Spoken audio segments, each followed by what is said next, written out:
nama saya Ratu Alanur Soba. Saya dari KPN 22. Saya akan mempresentasikan atau menceritakan tentang Pancasila dalam kajian sejarah bangsa Indonesia, Pancasila pra kemerdekaan dan sejarah Pancasila. Yang pertama-tama kita akan membahas tentang Pancasila dalam kajian sejarah bangsa Indonesia, Pancasila pra kemerdekaan. Yang pertama, Indonesia dahulu kala. Sebagai sebuah bangsa embrio bangsa Indonesia dapat dilacak dari abad ke-7 Masehi ditandai munculnya kerajaan Kutai, Mataram kuno, Sriwijaya, Singosari, Majapahit, Demak, Samudra Pasai, Banten, Tidore, dan lain-lain. Meskipun dalam perjalanan sejarah setiap kerajaan atau daerah terlibat berbagai konflik setiap kerajaan atau daerah yang ada dalam wilayah Nusantara.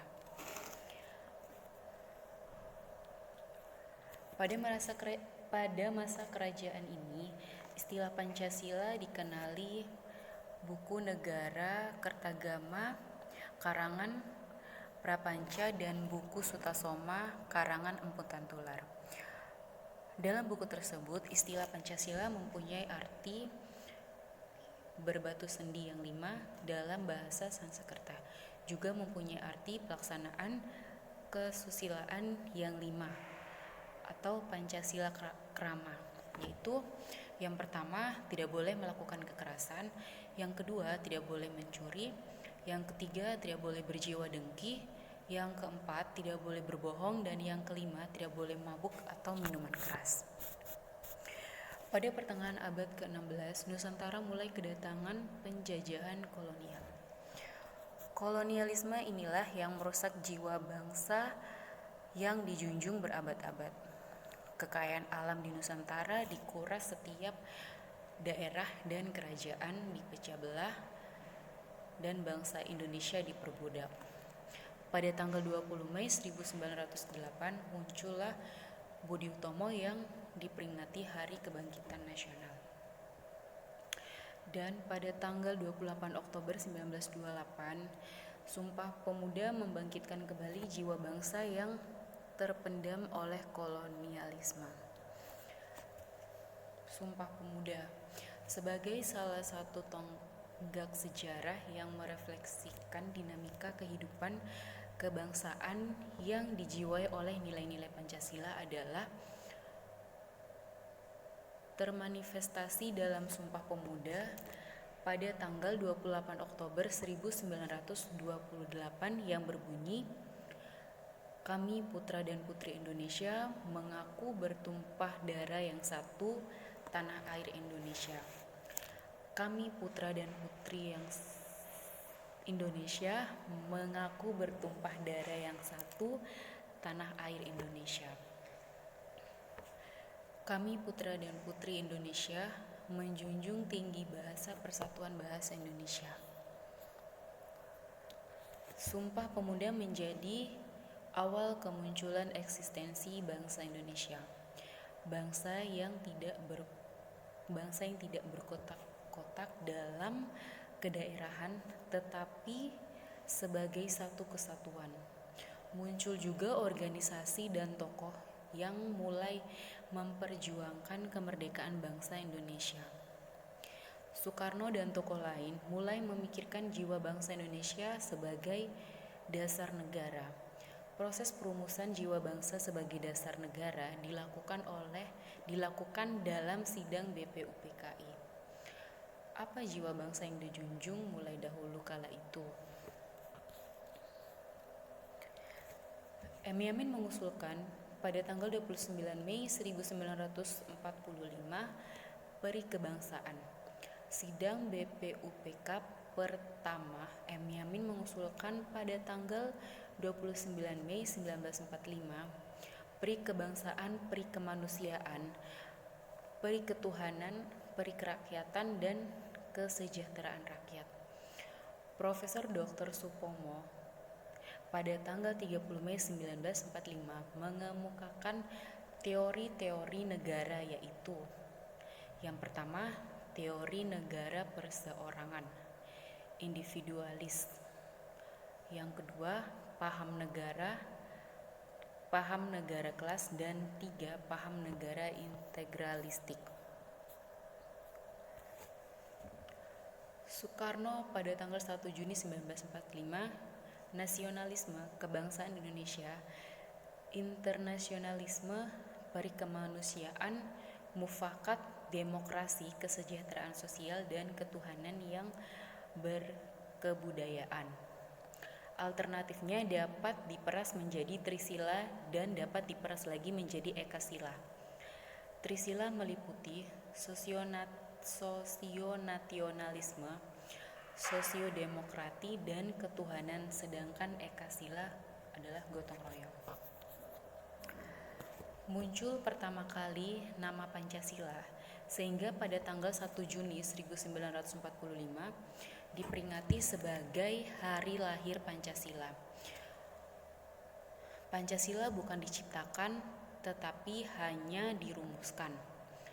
Pancasila sejatinya terdapat dalam setiap jiwa bangsa Indonesia yang terwujud dalam nilai, kebiasaan, adat, agama, watak, perangai bangsa Indonesia, mengiringi perjalanan sejarah bangsa Indonesia dari beberapa abad yang lampau. Berikut Piagam Jakarta. Perumusan dasar negara dalam sidang BPUPK masih bersifat usulan perseorangan. Dibentuk Panitia 9 yang diketuai oleh Soekarno, yang pada awalnya bertujuan menampung usulan-usulan yang bersifat perorangan. Dalam perjalanannya, ternyata Panitia 9 juga berhasil merumuskan rancangan mukadimah pembukaan hukum dasar yang dinamakan Piagam Jakarta pada tanggal 22 Juni 1945. Ketuhanan dengan kewajiban menjalankan syariat Islam bagi pemeluk-pemeluknya, kemanusiaan yang adil dan beradab, persatuan Indonesia, kerakyatan yang dipimpin oleh hikmat kebijaksanaan dalam permusyawaratan perwakilan, keadilan sosial bagi seluruh rakyat Indonesia. Dalam proses pengesahan Undang-Undang 1945 pada tanggal 18 Agustus 1945 dilakukan penilaian 7 kata dengan kerelaan golongan muslim. Demikian kepentingan nasional pada tanggal 18 Agustus 1945 disahkan Pancasila sebagai dasar negara dengan disahkannya Undang-Undang 1945. Untuk penjelasan Pancasila dalam kajian sejarah bangsa Indonesia, Pancasila Prakemerdekaan mungkin ini saja, dan selanjutnya berikut kita akan melanjutkan tentang sejarah Pancasila. Pancasila era kemerdekaan. Pada tanggal 6 Agustus 1945, bom atom dijatuhkan di kota Hiroshima oleh Amerika Serikat yang mulai menurunkan moral semangat tentara Jepang.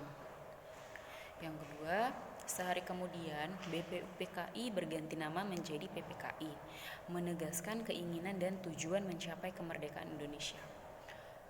Untuk merealisasikan tekad kemerdekaan, pada tanggal 16 Agustus 1945 terjadi perundingan antara golongan muda dan golongan tua dalam penyusunan teks proklamasi yang berlangsung singkat mulai pukul 02.00 sampai 04.00.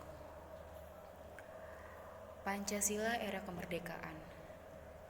Pertama, teks proklamasi sendiri disusun oleh Insinyur Soekarno, Dr. Muhammad Hatta, dan Mr. Ahmad Subarjo di ruang makan Laksamana Tadasi Maeda, tepatnya di Jalan Imam Bonjol nomor 1. Konsepnya sendiri ditulis oleh Insinyur Soekarni dari golongan muda, mengusulkan agar yang menandatangani teks proklamasi itu adalah Insinyur Soekarno dan Dr. Muhammad Hatta atas nama bangsa Indonesia. Kemudian teks proklamasi Indonesia tersebut diketik oleh Sayuti Malik. Pancasila era Orde Lama. Ada dua pandangan besar terhadap dasar negara yang berpengaruh terhadap dekret presiden. Kembali ke Undang-Undang Dasar 1945 dengan Pancasila sebagaimana dirumuskan dalam Piagam Jakarta sebagai dasar negara.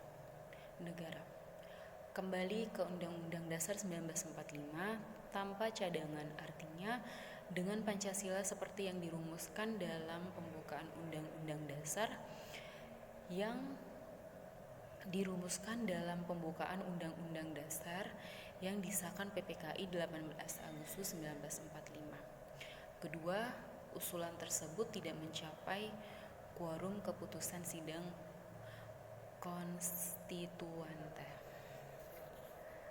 Pancasila Orde Lama. Konstituante menemui jalan buntu pada bulan Juni 1959. Presiden Soekarno turun tangan dengan sebuah dekret presiden yang disetujui oleh kabinet tanggal 3 Juli 1945 yang kemudian dirumuskan di Istana Bogor pada 4 Juli 1959 dan diumumkan secara resmi oleh presiden pada 5 Juli 1959 pukul 17.00 di depan Istana Merdeka. Dekret presiden tersebut berisi yang pertama, pembukaan konstituante, yang kedua, Undang-Undang Dasar 1945 kembali berlaku dan pembentukan MPRS. Pancasila Orde Baru pada tanggal 22 Maret 1978 ditetapkan TAP MPR nomor 2/MPR/1978 tentang pedoman penghayatan dan pengamalan Pancasila yang meliputi 36 butir. Pasal 4 menjelaskan pedoman penghayatan dan pengamalan Pancasila P4 merupakan penuntun dan berbangsa dan bernegara bagi setiap warga negara Indonesia, setiap penyelenggaraan negara serta setiap lembaga kenegaraan dan lembaga kemasyarakatan baik pusat maupun di daerah dan dilaksanakan secara bulat dan utuh. Pancasila era Orde Baru.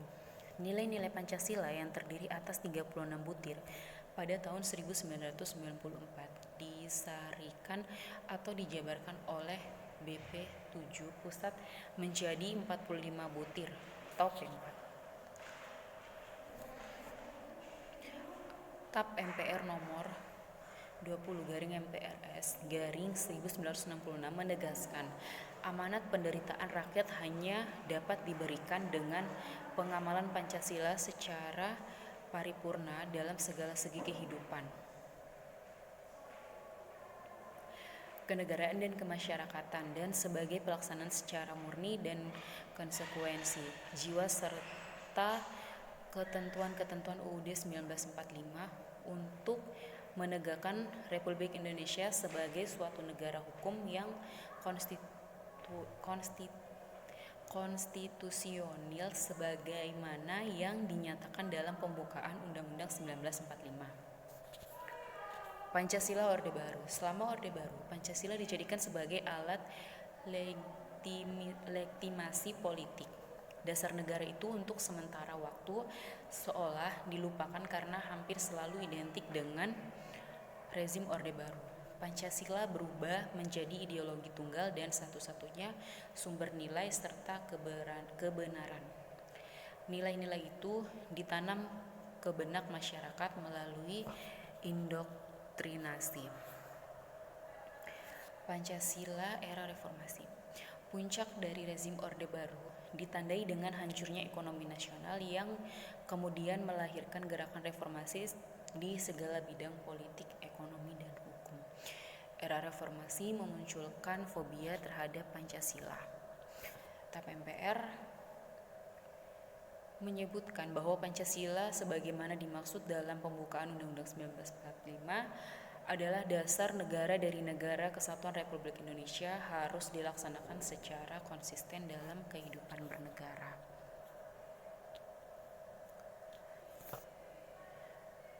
MPR nomor 3 garing MPR garing 2000 pasal 1 ayat 3 yang menyebutkan sumber hukum dasar nasional adalah Pancasila sebagaimana yang tertulis dalam pembukaan Undang-Undang Dasar 1945, yaitu ketuhanan yang Maha Esa, kemanusiaan yang adil dan beradab, persatuan Indonesia, dan kerakyatan yang dipimpin oleh hikmat kebijaksanaan dalam permusyawaratan perwakilan, serta dengan mewujudkan suatu keadilan sosial bagi seluruh rakyat Indonesia, dan batang tubuh Undang-Undang Dasar 1945. Diskursus tentang Pancasila kembali menghangat dan meluas usai simposium peringatan Hari Lahir Pancasila yang diselenggarakan FISIP UI pada tanggal 31 Mei 2006. Tahun 2009, Dirjen Dikti membentuk tim pengkajian pendidikan Pancasila di perguruan tinggi. Beberapa perguruan tinggi telah menyelenggarakan kegiatan sejenis, yaitu antara lain Kongres Pancasila, Universitas Gadjah Mada, Simposium Nasional Pendidikan Indonesia di Kebangsaan Universitas Pendidikan Indonesia, dan Kongres Pancasila di Universitas Udayana. MPR RI melakukan kegiatan sosial nilai-nilai Pancasila yang dikenal dengan sebutan 4 pilar kebangsaan yang terdiri dari Pancasila, Undang-Undang Dasar tahun 1945, Negara Kesatuan Republik Indonesia, dan Bhinneka Tunggal Ika. Penjelasan Pasal 2 Undang-Undang Nomor 12 Tahun 2011 tentang pembentukan peraturan perundang-undangan. Penempatan Pancasila sebagai sumber dari segala sumber hukum negara adalah sesuai dengan pembukaan Undang-Undang 1945 alinea keempat, yaitu ketuhanan yang Maha Esa, kemanusiaan yang adil dan beradab, persatuan Indonesia, kerakyatan yang dipimpin oleh hikmat kebijaksanaan dalam permusyawaratan perwakilan, dan keadilan sosial bagi seluruh rakyat Indonesia.